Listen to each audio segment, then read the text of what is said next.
Bonjour et bienvenue pour ce nouveau numéro de 100% ETF 2 fois par mois. Vous le savez, avec iShares, l'émission pour comprendre et bien utiliser les ETF. Et j'ai le plaisir de retrouver aujourd'hui sur le plateau Charlotte Grosso, responsable commerciale France et Monaco pour BlackRock. Bonjour Charlotte. Bonjour Laurent. Alors Charlotte, on continue notre nouvelle thématique de cette nouvelle saison 100% ETF jeune aujourd'hui. C'est le 4e numéro et aujourd'hui, on va une nouvelle fois remettre l'ouvrage sur le métier en parlant d'un principe fondateur qu'on doit avoir en tête quand on commence à investir, mais qu'on doit garder à l'esprit tout le temps. C'est pas juste au début. Mettez fin à ce suspense insoutenable, Charlotte, et dites-nous quel est donc ce principe. Alors Laurent, on va peut-être remettre se remettre dans le contexte d'un jeune. Contexte. Donc ça serait, imaginons un jeune qui a regardé nos émissions 100% ETF, ça y est, il est décidé à investir. Mais le souci, bien souvent, c'est qu'il ne va pas savoir par où commencer. Ce que font beaucoup de gens, c'est un petit peu un biais, on va dire, habituel, comportemental, c'est qu'on va investir, on va aller vers ce qu'on connaît, ce dont on a entendu parler, une entreprise française connue, la dernière crypto à la mode sur TikTok. Pourquoi pas, me direz-vous. Simplement, il faut bien garder en tête que ça peut être une stratégie risquée. Alors pourquoi est-ce que je dis ça? Eh bien parce qu'investir sur une seule action ou une seule crypto, en fait, c'est prendre un risque qui est assez binaire. Finalement, c'est le fameux risque, ça passe ou ça casse. Ça marche, c'est chouette. Ça marche pas, c'est compliqué. C'est ce que moi j'appelle finalement un petit peu le placement roulette du casino. Hop, je mise un coup tout sur le rouge et la fois suivante tout sur le noir. Enfin, c'est parfait pour se faire des sensations fortes. C'est vraiment pas super. Voilà, mais c'est tout sauf un placement diversifié, Laurent. Or, pour réduire le risque, quand on investit en bourse, en fait, il y a vraiment un principe clé, c'est celui de la diversification. Donc ça veut dire ne pas mettre tous ses œufs dans le même panier et se construire un portefeuille qui va vraiment venir mélanger différents types d'investissements différents. Et j'insiste sur le différent parce que plusieurs investissements, mais qui se comportent pareil, ce n'est plus de la diversification. Ôtez-moi d'un doute, Charlotte. Il est utile pour limiter les risques, mais est-ce que, à contrario, ça ne viendrait pas aussi brider les gains potentiels de son investissement ? Alors effectivement, Laurent, la diversification, ça permet de réduire le risque de son portefeuille à la hausse comme à la baisse, mais aussi à la hausse. Donc oui, ça peut venir réduire le gain potentiel du portefeuille. Mais ça permet d'avoir un portefeuille qui sera moins volatile, qui sera plus stable. Et surtout, ça évite, on va dire, ça réduit considérablement le risque de tout perdre. Bon, il y a plusieurs façons de diversifier. Comment diversifier? On peut diversifier à travers le mélange des classes d'actifs, et je pense qu'on va revenir un peu sur ce principe, mais par exemple, mélanger des actions avec des obligations, du pétrole, de l'or. On peut mélanger les différents types de géographie, donc investir dans les pays développés, les émergents, dans différents secteurs. Donc on va pouvoir aller chercher un peu de croissance sur la techno, de la résilience sur la santé. Et puis on peut aussi diversifier à travers des indices, c'est-à-dire en fait des indices qui vous permettent d'accéder à un grand nombre de titres, des paniers de titres sur différentes régions, qui s'opposent finalement à l'achat d'une action individuelle. Donc on achète un panier plutôt qu'une action. Je vous donne un exemple. Un investisseur qui veut acheter le monde, les actions du monde, peut s'orienter vers le MSCI World. C'est un indice qui vous permet d'accéder aux plus grandes capitalisations mondiales, donc partout dans le monde. Et là, c'est intéressant parce que même si vous avez une de ces actions qui fait faillite sur ces 2500 entreprises, vous en avez des milliers d'autres 99 qui sont là. Qui prennent le relais, exactement. Tandis que si vous investissez dans une action individuelle, si elle fait faillite, vous n'avez plus que vos yeux pour pleurer. Bon, je prends l'argument de la moindre volatilité, de la performance plus stable dans le temps. Donc, je résume, pour diversifier, il va falloir que j'achète des actions de différentes entreprises, qui évoluent dans différents secteurs, voire avec des expositions sur différentes zones géographiques. En bref, il va falloir y consacrer un petit peu de temps. C'est fini aller vers en terrasse avec les copains, quoi. Je vais passer mon temps à diversifier. Alors, oui et non, Laurent, diversifier, oui, c'est vraiment important, c'est vraiment un principe essentiel, mais c'est pas toujours compliqué, parce qu'il existe un certain nombre d'outils qui vont venir vous faciliter la vie et vous faire surtout gagner du temps. Peut-être avant de revenir sur ces outils, vraiment revenir sur un petit rappel de base, c'est quoi les classes d'actifs? Parce que nous, on utilise ce terme assez souvent quand on utilise notre jargon d'investisseur. Je pense que c'est une notion... Même le mot classe d'actifs, il n'est pas toujours clair. Qui n'est pas forcément évidente pour tout le monde, effectivement. Et puis surtout, quand on pense investissement en bourse, on a tendance à penser qu'il n'y a que les actions. Or, en fait, il y a beaucoup d'autres investissements disponibles en dehors des actions. On a par exemple tout ce qu'on appelle les obligations. Donc les obligations, ce sont des titres qui sont émis soit par des entreprises, soit par des gouvernements qui font un emprunt. Je vous donne un exemple, l'État français émet des bons du Trésor. Certains ont entendu parler des OAT, les fameuses OAT qu'on peut acheter directement, qui nous versent un coupon, c'est-à-dire un intérêt qui est souvent fixe, qui est connu à l'avance.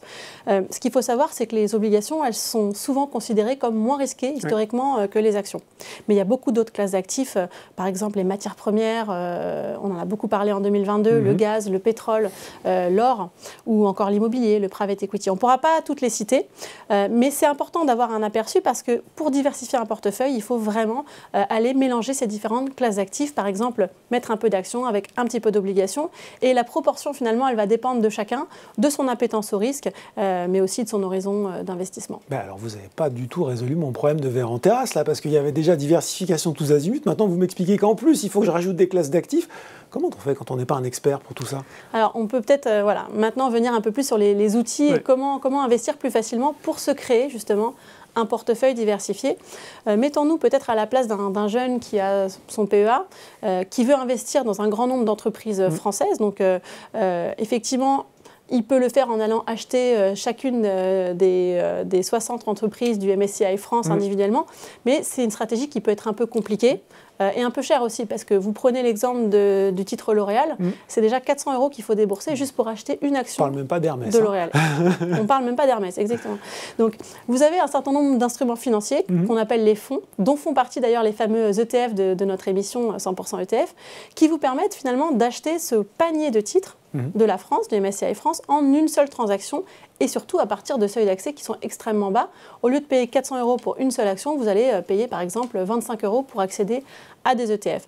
Donc c'est intéressant parce que lorsqu'on est un jeune et qu'on n'a que 50 € entre guillemets à mettre chaque mois, eh bien on peut s'acheter quand même une part de l'ETF iShares Eurostock 500 qui me donne accès à par exemple aux 500 plus grandes entreprises françaises que je peux mettre dans mon PEA en une seule transaction et ça m'évite de faire 500 transactions et puis surtout de débourser des milliers d'euros.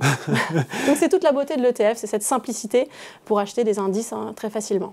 Bon, alors ça très clair, et on peut retrouver d'ailleurs toutes ces informations dans la première saison 100% ETF, on explique beaucoup sur ces produits. Je reboucle avec ce que vous nous disiez sur les classes d'actifs, du coup j'imagine qu'on va pouvoir retrouver des ETF qui correspondent aux différentes classes d'actifs dans lesquelles je peux investir. Donc effectivement, vous voulez faire un portefeuille diversifié, vous pouvez mélanger différents types d'ETF parce que vous avez des ETF pour la plupart des classes d'investissement, des catégories d'investissement. Par exemple, vous avez des centaines d'ETF sur les actions, donc vous retrouvez des ETF sur tous les grands indices, la France, je l'évoquais, l'Europe, le monde.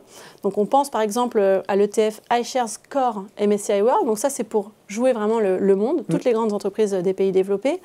Vous avez des secteurs, vous avez des thématiques, donc là on peut citer par exemple tout ce qu'il y a sur la santé ou sur la robotique par exemple. Vous avez aussi les thématiques qui sont liées aux problématiques d'environnement, donc vous avez par exemple un ETF iShares Clean Energy qui vous permet de jouer facilement cette thématique-là. Et puis vous avez aussi des ETF plus ciblés sur des zones géographiques spécifiques. Par exemple, vous voulez jouer les émergents, l'Amérique latine ou même un pays, c'est possible à travers les ETF. Et donc, je rappelle, notre ETF, on va dire, aux couleurs bleu, blanc, rouge, c'est l'ETF MSCI France pour jouer les 60 plus grandes entreprises françaises. 60 plus grandes entreprises françaises. Donc ça, c'est sur les actions. Justement, on reste un petit peu sur les actions. Il y a d'autres aussi catégories, oui. Effectivement, vous avez des équivalents sur les obligations. Oui. Là encore, le choix, il est très, très vaste. Vous avez du choix en termes de région, en termes de maturité de ces obligations. Vous avez des emprunts d'État, d'entreprise. Donc il y en a vraiment pour tous les goûts et vous pouvez aller chercher votre ETF pour diversifier votre partie action. Voilà. Tous ces ETF, je le disais, sont accessibles sur des niveaux assez faibles puisque dès 25 €, vous pouvez acheter un ETF iShares. Bon, bah alors là, vous avez quand même... On reste là-dessus parce qu'on se dit, mais bon, ok, je suis d'accord, il y a des ETF pour tout, mais si je suis jeune, je fais plus des ETF actions, plus des ETF obligations ou un petit peu des deux? Alors, si vous avez bien suivi, Laurent, vous avez vu qu'il faut diversifier son portefeuille. C'est vraiment la clé. Hein, c'est ce qu'on disait au début de cette vidéo. Donc, voilà, on va panacher actions-obligations. C'est une bonne base de départ pour diversifier. Voilà, c'est la proportion ensuite entre actions et obligations qui va vraiment dépendre d'un certain nombre de facteurs, notamment notre horizon de placement. Est-ce que j'investis pour acheter ma résidence principale dans 10 ans ou pour ma retraite dans 30 ans? Ça va dépendre aussi de sa tolérance personnelle au risque et à la perte en capital. Mais ce qu'on a tendance à considérer, c'est qu'un jeune qui généralement a un horizon de placement assez long et peut-être une meilleure tolérance au risque va pouvoir avoir une proportion d'actions qui sera un peu plus élevée dans son portefeuille. Ça signifie qu'il va pouvoir avoir plus d'actions, mais l'idéal, c'est quand même aussi d'investir des montants réguliers. C'est ce que je disais dans des vidéos précédentes. Investir à différents points du cycle va vous permettre de mieux naviguer justement la volatilité des marchés financiers et mieux gérer le risque de votre portefeuille. Lisser ces points d'entrée dans le jargon. Merci beaucoup Charlotte. Voilà encore un outil supplémentaire dans notre boîte à outils de l'investisseur. Merci de nous avoir rappelé pour nous une nouvelle fois l'importance de la diversification. Merci Charlotte. Merci Laurent. 100% ETF, c'est fini pour aujourd'hui, mais on se retrouve dans 2 semaines pour un nouveau numéro.